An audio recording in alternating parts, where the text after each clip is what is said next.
बुलढाणा जिल्ह्यातील मनुबा येथील अत्याचारांच्या विळखात सापडलेल्या अपंग शेतकऱ्याचे 12 डिसेंबरपासून उपोषण.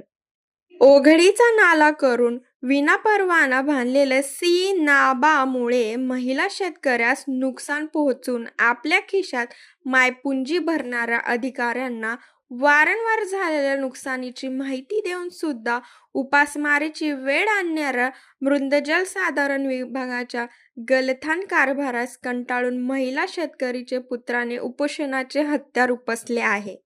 बुलढाणा जिल्ह्यातील चिखली तालुक्यातील मनुबाई गावाची रहिवासी असलेल्या विमल विनायक वायाळ या महिला शेतकरीची जमीन ही देऊळगाव राजा तहसील अंतर्गत खडका शिवारातील गट नंबर 2 मध्ये 3 एकर 46 आर जमीन आहे. सदर जमिनीवर ओघळी होती. जलयुक्त 0.2 च्या माध्यमातून मृदजलसाधारणच्या माध्यमातून उपविभागीय कार्यालय देऊळगाव राजा उपविभागीय अधिकारी VP लकडे आणि इंजिनियर शिंदे यांनी मिळून सदर सी-नाबा हा GPS प्रमाणे निरीक्षण स्थळ दुसरीकडे असताना त्या शेतकऱ्यांनी करून न दिल्यामुळे एका महिला शेतकऱ्यांच्या शेतीतला 2 ते 3 फुटाची ओघळी बघून सदर अधिकारी व ठेकेदार या मिळून उन्हाळ्यात लगनसराईत मगन असलेल्या त्या महिला शेतकऱ्यांच्या शेतात ओघळी यंत्राच्या सहाय्याने ओढा तयार करून त्या सिमेंट नाला बांध हा मुख्यमंत्री जलयुक्त 0.2 च्या माध्यमातून अंदाजे 15 लाखाचा बांध तयार केला. मात्र शेतकऱ्यांची परवानगी नसताना तयार करण्यात आलेल्या बांधामुळे शेती नापिकी झाली. प्रत्येक वर्षी मोठ्या प्रमाणात शेतीचे नुकसान होत असून सादर बांध हा नष्ट करावा किंवा नुकसान भरपाई देण्यास यावी. याबाबत अपंग शेतकरी संदीप विमल विनायक वायाळ राहणार मनुबाई यांनी मृदजलसाधारण उपविभागीय अधिकारी कार्यालय देऊळगाव राजा यांना वारंवारच्या लेखी निवेदन देऊनही कोणतीच कारवाई होत नसल्याने नुकत्याच दिलेल्या निवेदनात 12 डिसेंबरपासून सादर कार्यालय समोर उपोषणाला बसणार असल्याचे हिवाळी अधिवेशन नागपूरच्या कार्यकाळात उपोषण होणार असल्याने या उपोषणास खास बाब म्हणून महत्त्व आहे. प्राईम मीडिया 24 न्यूज प्रभाकर माटे बुलढाणा. मी संदीप विनायक वायाळ राहणार मनुबाई. माझी जमीन खडका शिवारामध्ये 3 हेक्टर 46 आर माझ्या आईच्या नावे होती. माझी आई वृद्ध असल्यामुळे माझ्या घरी लग्न कार्यक्रम समारंभ असल्यामुळे यांनी जलसंधारण विभागाने माझ्या शेतात माझी व माझ्या आईची व कोणत्या वारसाची न परवानगी घेता शेतात बंधारा बांधला आणि जांभळीची झाडं तोडून टाकले. त्याच्यानंतर मी इथं जलसंधारणमध्ये आल्यानंतर मला कोणीही इथे आढळून आले नाही. मी नंतर लाकडे साहेब यांचा नंबर घेतला.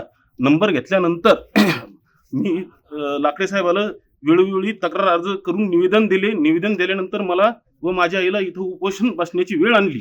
वेळ आणल्यानंतर त्यांनी सांगितलं की बा की आपण हे उपोषण तुम्ही सोडून घ्या, आम्ही तुमचं तोंडी पूर्तता करतो. केल्यानंतर त्यांनी 16 महिने होऊनही मला कोणतीही हे केलेली नाही, माझी कोणतीही समजूत काढली नाही. व मला फक्त मी अपंग असल्यामुळे मी 8 महिने ह्या ऑफिसला आलो नाही. 8 महिन्यानंतर मी ह्या ऑफिसला तक्रार केली. तक्रार करूनही त्यांनी आता सांगितलं की बा तुम्ही 2 दिवस थांबा, इलेक्शन होऊ द्या, अमुक होऊ द्या, ढमुक होऊ द्या, अशी माझी ते पिळवणूक करून राहिले. आणि मी शुक्रवारी आलो असता लाकडे साहेबांनी सांगितलं की बा तुम्ही सोमवारी या. आणि आत्ता लाकडे साहेबाचा 3 वाजता मला फोन आला. मी 11 वाजेपासून फोन करून राहिलो आणि सतत माझी लाकडे साहेब पिळवणूक करते. मग तुम्ही इथं आलते तर कोणाला भेटले पहिले? पहिले शिंदे साहेबांना भेटलो. मग काय म्हटलं? शिंदे साहेब म्हणे की मला मी दिसल्याबरोबर शिंदे साहेब म्हणाले की मला तहसीलमध्ये काम आहे. आणि मग त्यांना वाटलं हे गेले. मग ते आल्यानंतर डबल ते म्हणत की बा तुम्ही 2-4 दिवस थांबा, तुमचं आम्ही काम करून देऊ, तुमचं काय जे म्हणणं असेल ते. तुमचं आता काय म्हणणं आहे? आता माझी शेताची नुकसान भरपाई करून द्यावी आणि ते चिबडतं ते त्यात मुरुम टाकलेलं आहे ते मुरुम काढून देण्यात यावा आणि माझी शेताची भरपाई माझी आणि माझ्या शेजारी सोबत आलेले यांची नुकसान भरपाई करून देण्यात यावी. पण ते त्यांनी तुमची परवानगी घेतली होती का? नाही, माझी परवानगी घेतली नाही, माझ्या आईची परवानगी घेतली नाही, ते आम्हाला माहित नाही. आणि उन्हाळ्याच्या दिवसामध्ये आम्ही तिकडे गेलो नाही. जेव्हा रोटावेटर घेऊन गेलो तेव्हा आम्हाला निदर्शनास आलं. निदर्शनास आल्यानंतर आम्ही मेंढगावला चौकशी केली, मेंढगावच्या सरपंचांना. ते म्हणे मला काहीच माहिती नाही. तुम्ही पोलीस स्टेशन, वन विभाग इथं कुठं म्हणजे निवेदन दिलं का? पोलीस स्टेशनला दिलेलं आहे. कोणत्या पोलीस स्टेशनला? देऊळघराच्या पोलीस स्टेशनला.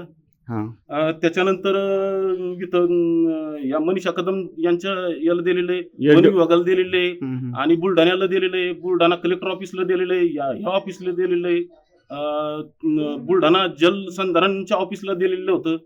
मग बुलढाणा जलसंधारण काही पत्रव्यवहार झाला का? नाही, काहीच नाही, कोणताच पत्रव्यवहार झाला नाही. त्याच्यानंतर मी उपोषणही केलं, उपोषण सोडून दिलं, बा जाऊ द्या. त्यांनी काय आश्वासन दिलं होतं का? आश्वासन दिलं होतं ना, काय म्हणे? तोंडी आश्वासन की बा आम्ही तुमचं काम करून देऊ. बरं, आता तुमचं कोणते विचारलं नाही नाही. त्यामुळे त्यांच्यावर पोलिसावर गुन्हे दाखल झाले पाहिजे का? हो, यांच्यावर गुन्हे दाखल झाले पाहिजे. कोणावर? लाकडे साहेब, शिंदे साहेब यांचं 23-24 आणि 24-25 यांची बंदी चौकशी झाली पाहिजे. यांनी कुठे कुठे कामं केले हे बंद शेतकऱ्याला कळालं पाहिजे.